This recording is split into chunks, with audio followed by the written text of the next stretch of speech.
Good morning, everyone from the Netherlands. I am here in Holland for a few weeks. No, cut that.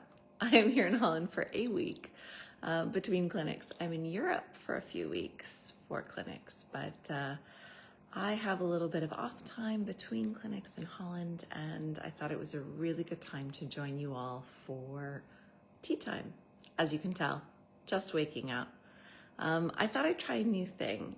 It's been a little bit hit or miss this summer about whether I've been able to join you for tea time. So I thought I'd try a new thing and just do it first thing in the morning, before I get going, before I get pulled any different directions, and just see if that helps me with consistency. Which leads me to today's topic. So today's topic is from a conversation I had with a friend, and it feels really vital to me right now, really important. And that is about timing, technique, and pressure. So what I feel that most horse trainers are teaching right now is technique.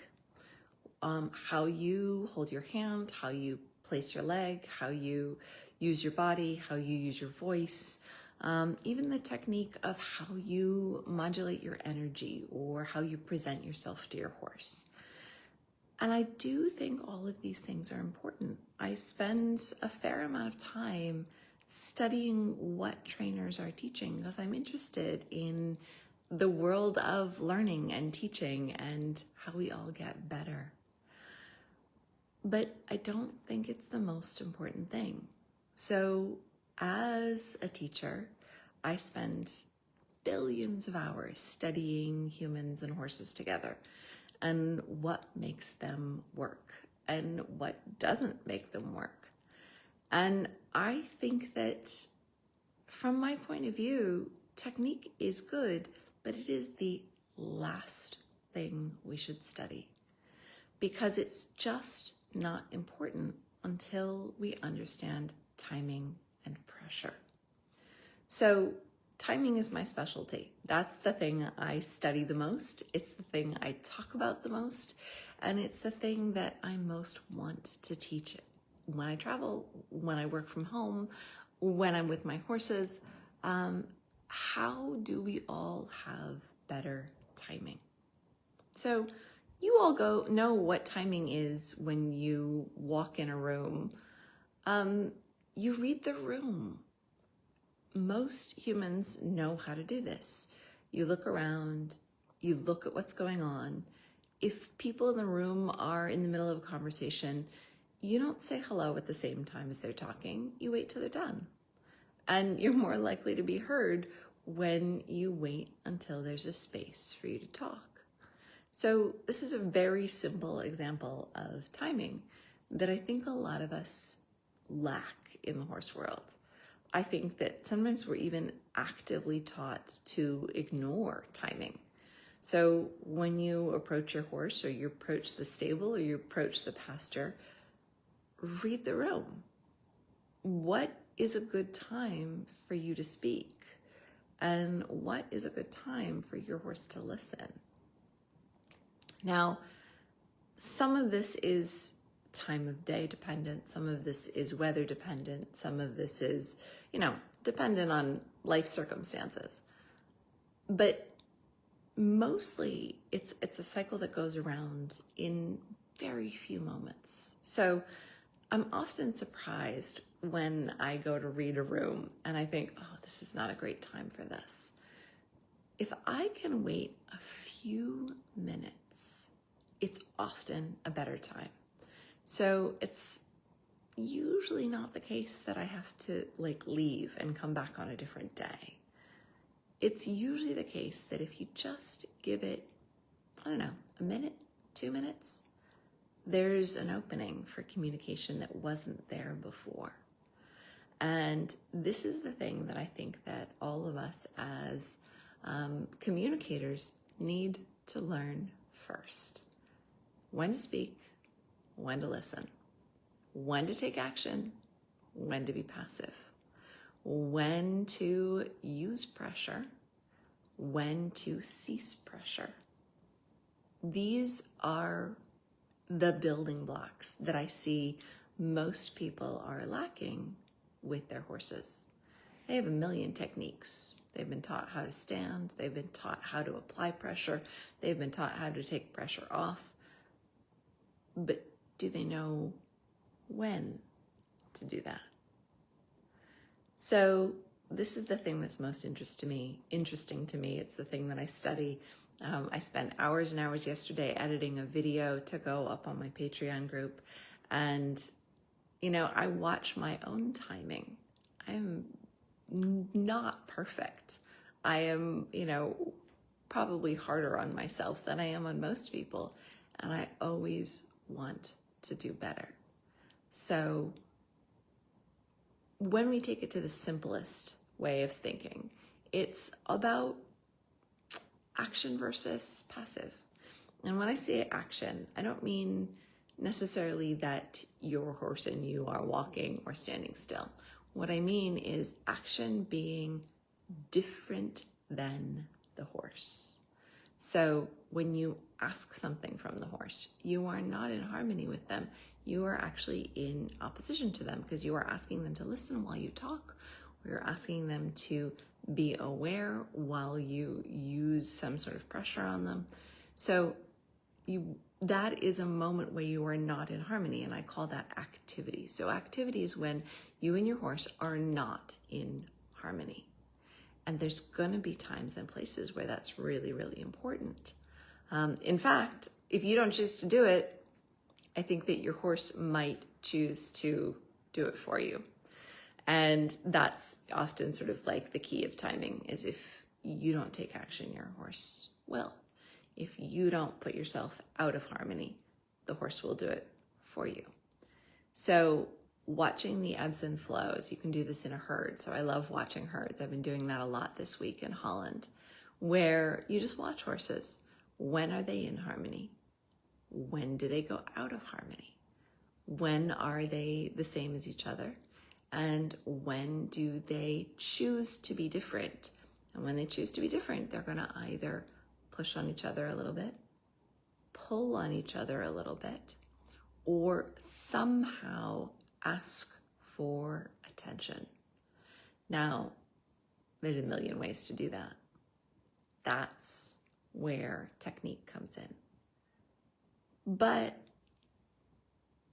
technique's the obvious thing to study. I don't think it's the important thing to study, at least not until you have a good handle on timing. So timing is where you know when to speak, when to be quiet, when to take action, when to be passive. If you don't know, start watching your herd. Which horse takes action first? And they'll either pull away from their friends or they'll push into their friends.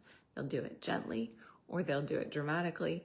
But you're going to find these ebbs and flows of pressure and action versus release of pressure or passivity.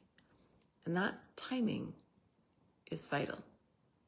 So how do you know how you're supposed to do timing when you look at horses? You can see it when they do it with each other. You can see their technique. Their technique becomes really obvious. Did they make their friends mad? Did they make their friends happy? Did the friends notice them at all? That's all technique stuff. So we tend to want to study technique. But timing is more important than feel. So feel is another word for technique. And that idea that you know how to move your body in the right way to get attention or give attention or connect in some way with your horse. Very, very important. But how do we make that feel, that thing that you're doing with your body, more impactful?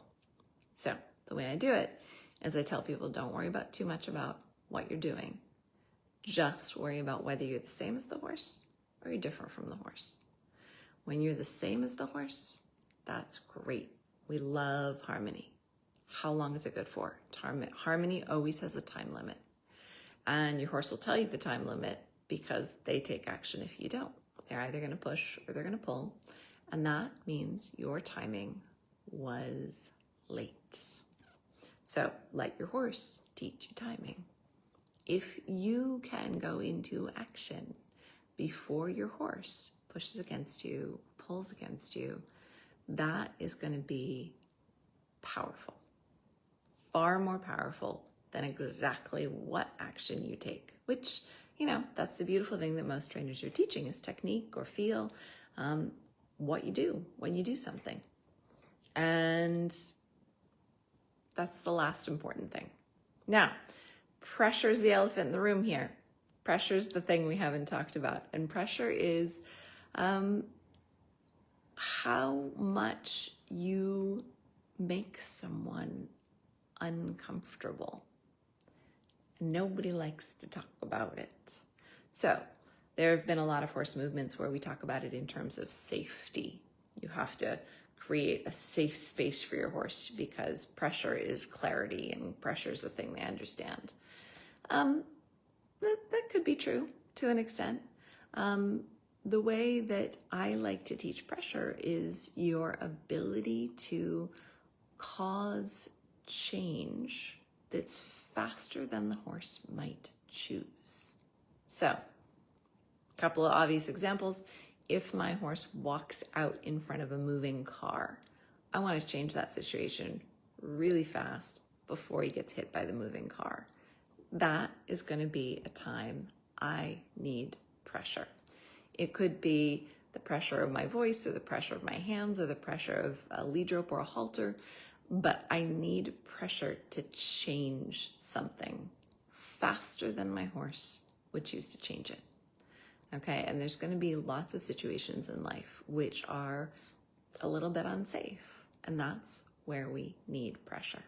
If the first time we've used pressure is in an unsafe situation, it escalates really fast and horses are not very comfortable with it. So it's best if we use some pressure in safe, comfortable, easy situations to practice before we get ourselves in an unsafe situation. So, another unsafe situation is, let's say your horse isn't paying attention and they go to step down right where your foot is and they're going to land on your foot. Well, how to protect yourself? Now, obviously, you could move your foot out of the way. Maybe you can't move your foot out of the way. Maybe there's something about where you're standing that you can't get your foot out of the way. Do you know how to use pressure to make sure your horse doesn't step on you? And that's a thing that we want to practice before we're in that situation. So pressure is a thing I teach. I teach it really, really gently. I just recently did a 6-day clinic in Poland where we got to dive a little bit deeper into subjects, which was really exciting. And we got to talk a little bit more about pressure. I don't really teach pressure until we have the conversation about timing going well. Because what I find is if you don't have timing, you will use twice as much pressure as you need. And so when we talk about practicing pressure at a good time to practice, we need to understand timing first. How do we know when to speak and when to be quiet? How do we know when to take action and when to be passive and the same as the horse? So pressure is the thing that is a kind of action. So our action can be around the horse or our pressure can be on the horse. Now, what I tell people in my clinics is that you have a choice. Your choices are take more time to teach a horse something or use more pressure to teach a horse something. And it's some part of that equation. The part I don't talk about very much is technique matters.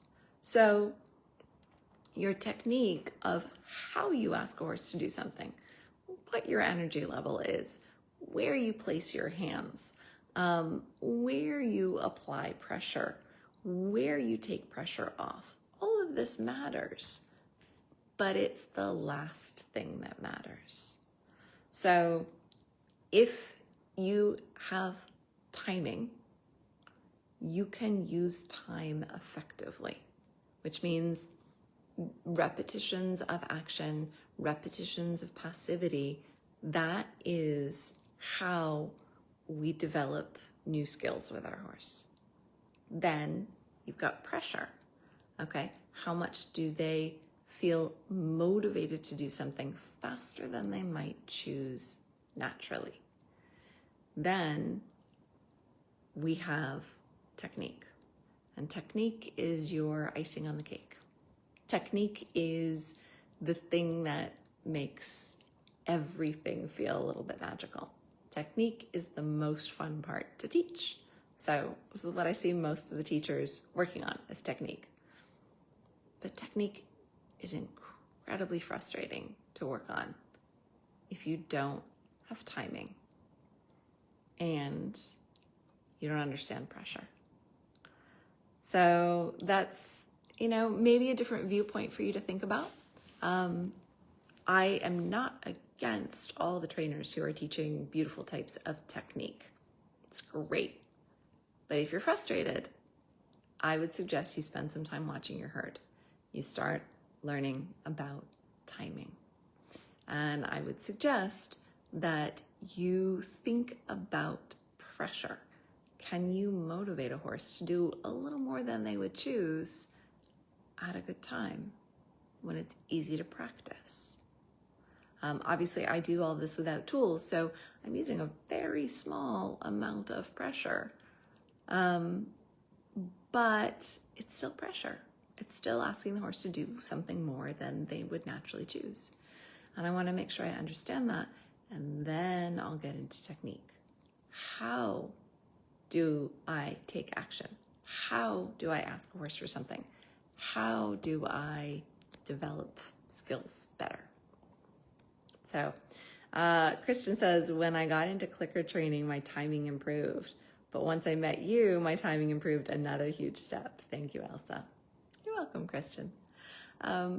It's really fun. It's really fun to look at a goal or a challenge that we have and then say, all right, but what's the foundation for that? It's rarely the problem we think it is. It's usually the thing that needs to be fixed is underneath the problem we see or the goal that we set. It's the beautiful, boring practice. Timing. Then maybe pressure. Then technique.